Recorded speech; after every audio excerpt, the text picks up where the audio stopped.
Assalamualaikum warahmatullahi wabarakatuh. Nama saya Medina Mariana Jariana. Saya dari S1 Ilmu Perpustakaan Universitas Negeri Malang. Di sini saya akan menjelaskan beberapa hal tentang 7 model OSI layar, TCP/IP model, dan perbedaannya. Jaringan komputer merupakan salah satu penemuan terbesar yang ada di dunia. Berkat adanya jaringan komputer, maka setiap komputer yang ada di dunia bisa saling terhubung satu sama lain dengan mudah dan cepat.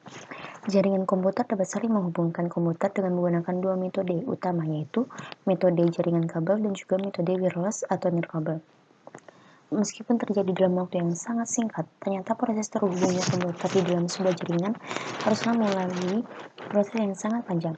Proses terpanjang terjadi pada saat paket data mulai ditransmisikan oleh server dan diterima oleh PC klien. Kedua proses tersebut haruslah melewati beberapa layar atau bagian yang dikenal dengan istilah OSI layar.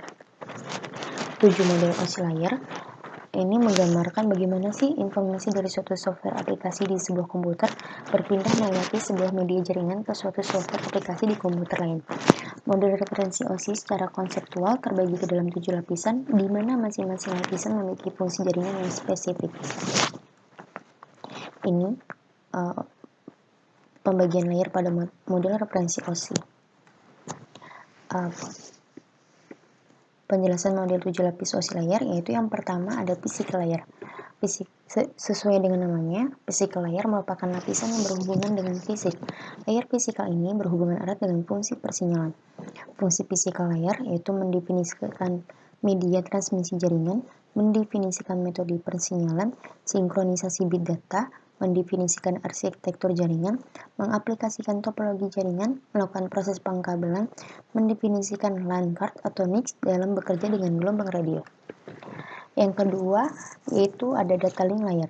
Itu salah satu layer yang penting karena memiliki fungsi sebagai pengkoreksi kesalahan, penyelamatan perangkat keras, menentukan bagaimana sebuah perangkat keras dapat beroperasi. Di sini terdapat dua level pada lapisan link, yaitu logical link control dan medical access control.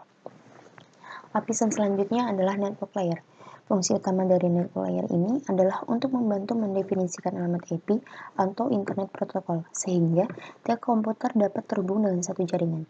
Selain itu, fungsi lain dari network layer adalah membuat header pada paket data, melakukan proses routing.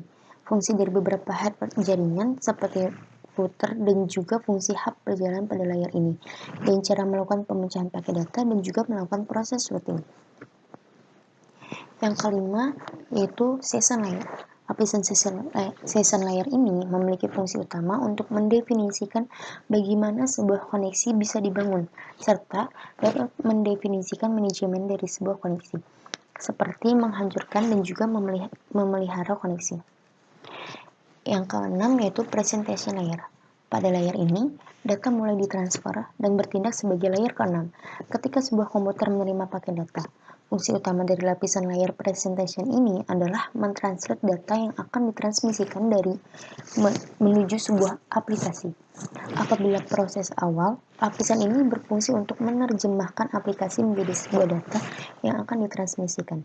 Begitupun sebaliknya, ketika memasuki proses akhir, presentation layer akan menerjemahkan data yang ditransmisikan ke dalam aplikasi.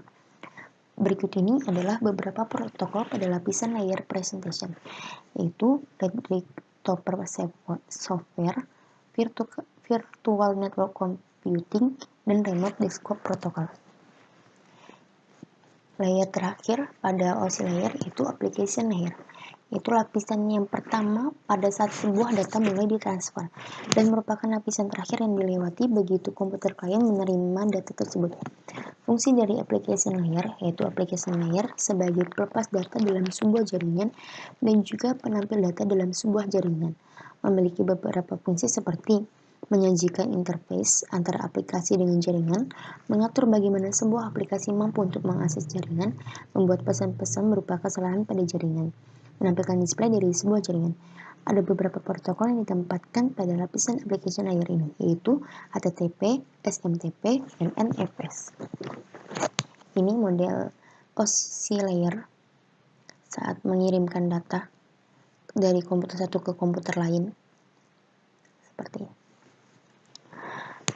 Selanjutnya pengertian TCP/IP. TCP/IP sendiri yaitu singkatan dari Transmission Control Protocol atau Internet Protocol, yaitu standar komunikasi data yang digunakan oleh komunitas internet dalam proses tukar menukar data dari satu komputer ke komputer lain di dalam jaringan internet. Data tersebut diimplementasikan dalam bentuk perangkat lunak atau software di sistem operasi. Istilah yang diberikan kepada tingkat internet ini adalah TCP/IP stack. Meski model referensi OSI lebih umum digunakan, tapi secara teknis dan historis, model referensi standar internet adalah Transmission Control Protocol atau Internet Protocol. Model ini memiliki 4 layer, yang pertama yaitu application, yang kedua transport, yang ketiga internet, yang keempat network.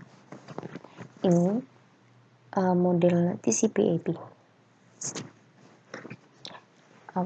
Layer pertama yang ada di TCP/IP yaitu application layer. Pada layer ini terjadi encoding dan juga dialog kontrol. Application layer bertugas bagaimana data-data yang dikomunikasikan melalui jaringan ditampilkan kepada user. Yang kedua yaitu transfer layer. Pada layer ini, data yang akan ditransmisikan akan disegmentasi menjadi paket-paket yang lebih kecil, kemudian paket dikirim ke internet layer. Fungsi layer menerima paket yang dikirimkan oleh layer application. Paket ini kemudian diberi header yang berisi semua informasi yang harus dilakukan terhadap paket oleh layer transport penerima.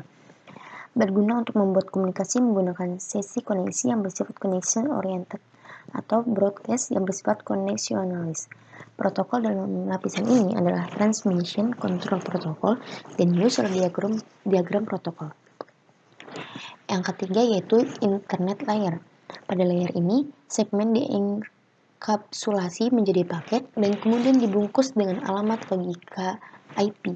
Internet layer juga terjadi penentuan jalur terbagi untuk menuju destination, yaitu berfungsi untuk melakukan pemetaan dan enkapsulasi paket-paket data jaringan menjadi paket-paket IP. Protokol yang bekerja dalam lapisan ini adalah Internet Protocol, Address Resolution Protocol, Internet Control Message Protocol, dan Internet Group Management Protocol. Yang keempat yaitu Network Access. Paket yang masuk ke layar ini dienkapsulasi lagi dengan alamat fisik, MAC address, dan kemudian diencode ke dalam media dan ditransmisikan menuju destination network. Network access berfungsi untuk meletakkan frame-frame jaringan di atas media jaringan yang digunakan. Perbedaan OSI dan TCP/IP itu yang pertama, OSI layer memiliki 7 buah layer dan TCP/IP hanya memiliki 4 layer. Yang kedua yaitu layer atas pada OSI layer yaitu application, presentation, dan session di presentation ke dalam satu lapisan layer TCP/IP yaitu layer application. Yang ketiga, layer network pada OSI layer dipresentasikan sebagai layer internet pada TCP/IP layer. Namun, fungsi keduanya masih tetap sama. Yang keempat, layer network access pada TCP/IP menggabungkan fungsi dari layer data link dan physical.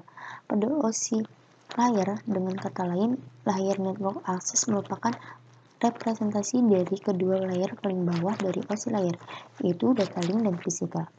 Yang kelima yaitu TCP/IP layer merupakan protokol spesifik, sedangkan OSI layer adalah protokol independen. Ini perbandingan dari OSI dan TCP/IP. Terima kasih. Semoga video kali ini bermanfaat. Bila banyak kurangnya, saya minta maaf yang sebesar-besarnya. Assalamualaikum warahmatullahi wabarakatuh.